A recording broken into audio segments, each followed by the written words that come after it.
This is Tigertailz, one of the greatest glam metal bands to have ever existed. Their career has spanned multiple decades, they've had multiple singers, and within that time they have wrote and recorded a plethora of albums that to this day people still listen to. They are mostly known for their hit singles Living Without You, Love Bomb Baby, Noise Levels Critical, and of course, Heaven. But out of their enormous catalogue of albums, there was one clear winner, and that was Bezerk and its sequel, Bezerk 2.0. The Bezerk era of Tigertailz was the equivalent of the Power Rangers morphing into their ranger suits. It was the band in their prime, at their best, and at the height of their fame. In their prime, both their look and sound was like a cotton candy explosion of high-octane, adrenaline-pumping fun. But unlike their contemporaries in the genre, they offered so much more to their would-be listener. This band perfected the glam metal sound, but they also had the ability to chug out riffs that were just as hard and as heavy as any other thrash metal band out there.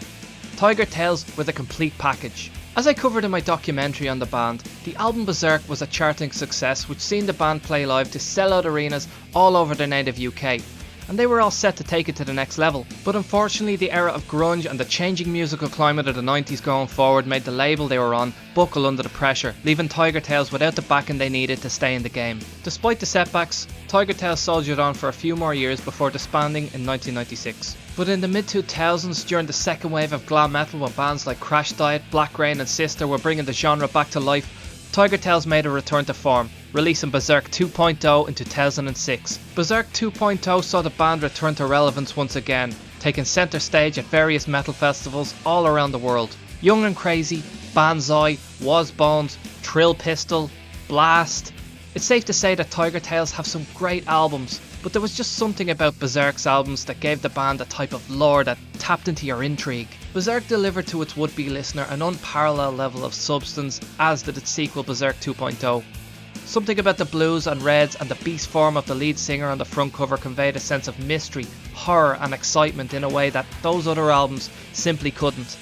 The songs on each of these albums struck the right balance of everything you'd want and expect from a quality glam band, but then it hit you with so much more. These albums had an atmosphere of classical music and hard rock. They had party songs, serious songs, and songs with an otherworldly atmosphere that just set the tone for these beastly adventures. And, you know, with the band seemingly nearing its end, I find myself scratching my head and wondering, where exactly is Bezerk 3? It begs the question, where is Bezerk 3, and why aren't they making it right now?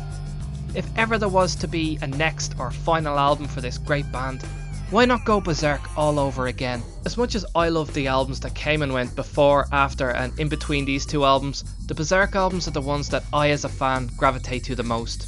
Again, it's those striking visuals of a man infected by the beast who was told never to play with those dirty needles. It just sets it apart from its competition. That beast holds power, perhaps more than we all might think. And I can't be the only one that thinks so. And so, here I am, humbly requesting for it to be made. Dear J Pepper, please make it. Please give us Bezerk 3. Your fans are still out there, waiting to hear that distinctive call of the wild, so why not surrender to the beast once more? Let it once again be an orchestral, theatrical, exciting explosion of primal and sexual energy with the imagery to match. Let its gatefold be not only of the band but of the beauty and lore of the beast. Allow yourself the creative freedom to expand on that idea and what it could be for this generation. The singer doesn't have to be Kim, it doesn't have to be Steve, it doesn't even have to be Jules. I've already reserved myself to the fact that Tigertailz is an ever-changing proverbial ship of Theseus. Such is the nature of the beast, right? Such is the nature of most bands. I don't care who the singer is. Ideally, the last singer you had was perfect. He was like Kim Hooker on steroids. Also, this thing on my arm, give me a modern day version of what this is. I've always thought that Clint represented defiance in the face of adversity. Give me a modern day Clint. Give me this era's Love Bomb Baby, Noise Levels Critical and Love Overload.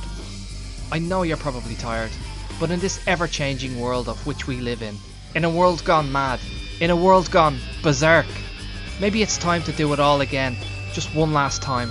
Alternatively, you could give us Old and Crazy, but I don't think that would carry the same weight. Either way, have a think about it. Bezerk 3. Come on. I dare you.